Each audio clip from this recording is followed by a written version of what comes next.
Well,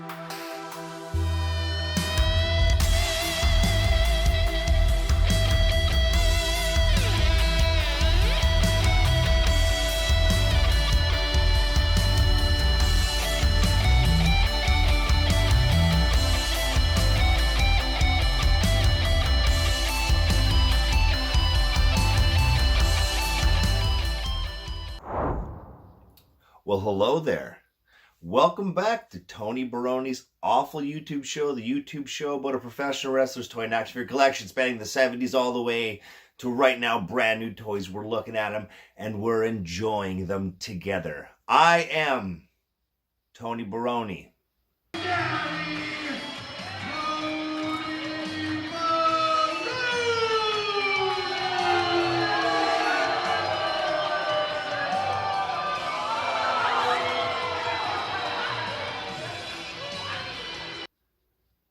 I've been promising an unboxing for like 2 or 3 episodes. The package came to my office and I opened it at my office. Get the hell out of here! Get back! Come on, let's go. Waiter! Waiter! Come on, let's go. And I didn't film it because I'm an impatient man and I suck. I'm sorry, okay? So instead of an unboxing, the game of the week, it's one of the worst games of all time, Ghostbusters for the NES. We're gonna look at the Ghostbusters, the real Ghostbusters.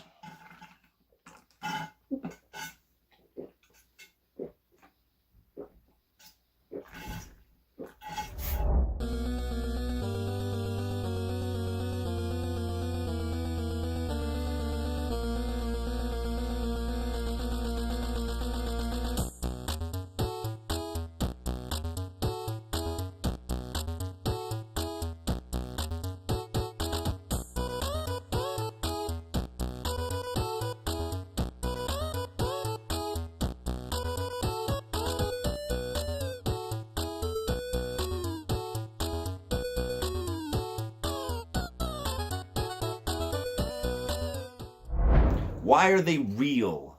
Let me explain. Well, sum it up. If you want a longer explanation of that, watch the Movies That Made Us Ghostbusters episode on Netflix. But in 1975, there was a TV show called Ghostbusters, done by Filmation. 2 guys and a gorilla who would chase ghosts.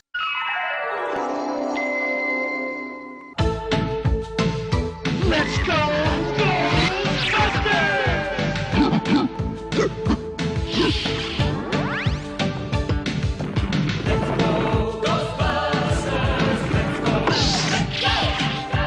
So to make the movie in 1984, they had to buy the name from Filmation. Cool. They bought the name, made the movie. Movie did very well. So Filmation's like, yo, we made He-Man and stuff. How about we make a Ghostbusters cartoon? And they were like, nah, we're going to go with DiC because they did G.I. Joe and Inspector Gadget. So they went to make their Ghostbusters cartoon based off the movie. And Filmation's like, no, we're going to get a piece of this. So they made a cartoon called Ghostbusters because they own the TV rights. And it was a spin-off of the 1975 show in an animated form. We're the Ghostbusters. I'm Spencer. He's Tracy. I'm Kong. It's not a bad show. I'd watch it. Give it a watch. It's weird. Their car is haunted. It helps them out on their adventures. So anyway, DiC had to call their cartoon The Real Ghostbusters for licensing and to differentiate the 2 brands. And that's what we're going to look at today is the original 4 Ghostbusters from The Real Ghostbusters done by Kenner. Kenner made this Ghostbusters line from 1986 to 1991. And it spun off from the movies a little bit. And then a lot of weird toys came out of this line. A lot of cool ghosts, toilet ghosts and ghosts that were football players and their ass opens up into a mouth and the tongues of football. It's real, I have it, but we're not going to look at those today. Today we're just looking at the original 4 core Ghostbusters, and we'll look at Ecto-1 and Ecto-1A in the crappy photo booth, shall we? Let's go. And now we're looking at some serious childhood favorites of mine. Absolutely loved these toys as a kid. And now I enjoy them as an adult. I have 2 waves here. The original 4 that came out in 86. And then the first wave of Fright features. I'm missing Egons.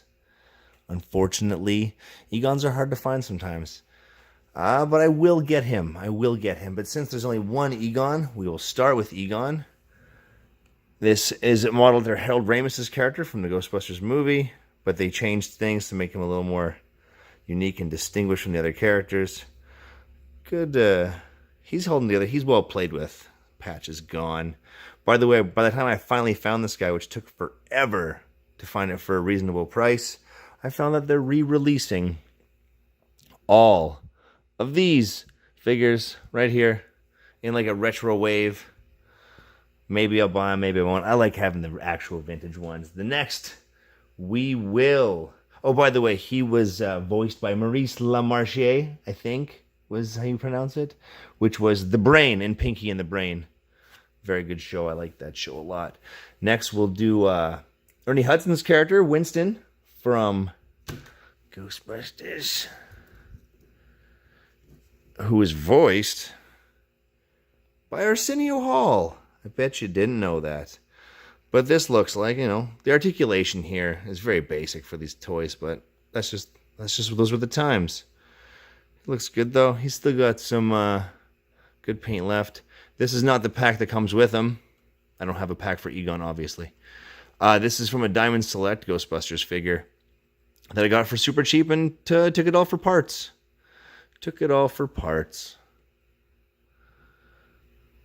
And then, of course, his Fright feature counterpart. Hard to find ones of these that still work, but I have one. Not to brag, not to be a dick. But you pump his arm down and... what? Pretty sweet, right? Blew my mind as a child anyway. I don't know. Next down the line, we have Ray Stantz, Dan Aykroyd, who is voiced by Frank Weller, who is Optimus Prime. So, you know, this cartoon had a pretty hard-hitting cast. Big names. But this guy looks good, right? This is his original pack, obviously. He's still got his patch, though. These guys are in okay shape. Right, this is still not broken, which is hard to find. But, of course, this stream is, and you give it a little... I'm not going to mess with these, because these break real easy. But he's throwing it down, holding it together. Now let's see his Fright feature counterpart. If I can get him to stand without falling down, maybe I'll just forget him. And you too. And his Fright feature is... what? Oh my goodness. Yeah, pretty good. I like that. I like that a lot. Last but not least, for the figures, the man, Dr. Peter Venkman, Bill Murray's character, who was voiced by someone I don't know at first, but then, I think it was like season 2, Dave Coulier from Full House, Joey, did his Bill Murray impression as this character. It's pretty good. And this guy's actually in really good shape. Like, face paint is all still there. I don't need to buy the new one that's coming out because this one's in mint condition, brother. And his pack is in good condition, except for it's a little broken there. But he's got most of his stream, which is hard to find. Very hard to find in original. And then, of course, his Fright feature is one of my absolute favorites. And now it won't focus. His eyes bug out. Why edit something in between this? There we go.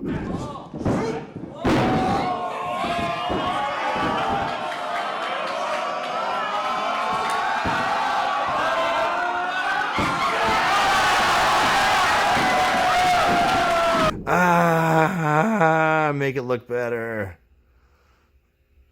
Pretty sweet. Pretty sweet. Those are the figures. Now, let's switch. Oh, Jesus. Let's switch to the cars. Ecto 1, Ecto 1A.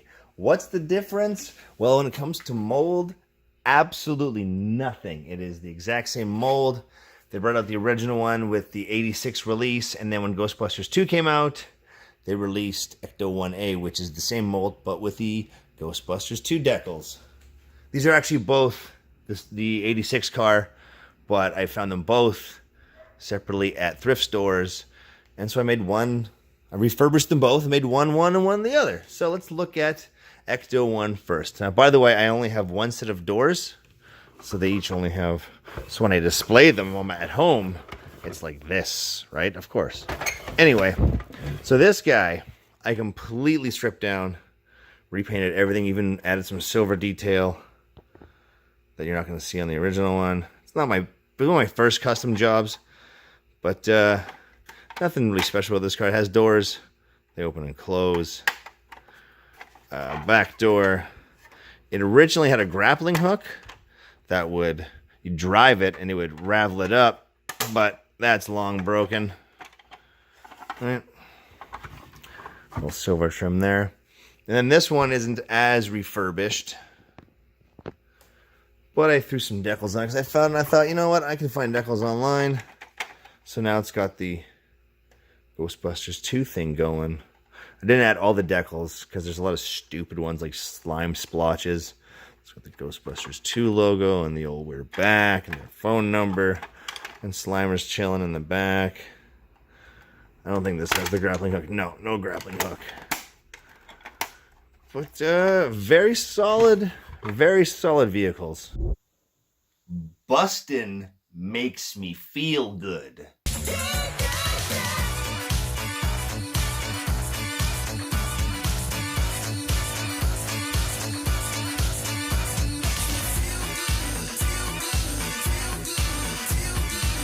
As the Ghostbusters song does say. And you know what? Let's be honest. We all know I love Ghostbusters. I got tattooed on my arm. I've wrestled in a match as a Ghostbuster. One of the best matches of my life. Let's be honest, Ferg. You and I both know we stole the show that night. It's a great show. Really big show. Still no shows. Still COVID-19. Still on lockdown. So hopefully everyone's out there staying safe. You gotta go out there and you gotta wash your hands and you gotta wear a ninja mask. Just don't wear your mask in your car when you're alone because you look stupid. You look stupid. You're not going to give it to yourself. You're not. You're not going to. That's the end of this episode. We're going to keep rolling. This one I think was late. I don't know. Maybe it was. Maybe it wasn't. Who's to say? We'll find out.